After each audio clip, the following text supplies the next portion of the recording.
সেনাপক্ষী আমি এখনো দেখতে পারছি না। ভাঙ্গা উজির কোথায় গেল? কোথায় আছে উজির আর ভাঙ্গা মহাপক্ষী? সেনাপক্ষী আদেশ করুন মহারাজ, আপনার কাছে অনুমতি হলে আমি অনুসরণ করতে পারি মহাসেনাপতি। তাকে তুমি ডেকে আনো। উজির কোথায় আছে? এখন আসছে না কেন? কোথায় আছো আমাদের ভাঙ্গা উজির? চলে আসো। আদেশ করেন জাহাপনা রাজাপতি।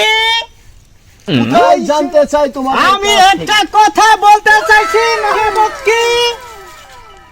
আপনার বাড়ি ঘরের অবস্থা বেশি ভালো না। আপনার বেড়ি অন্য পুরুষের সাথে লুচ্ছামি শুরু করে দিছে।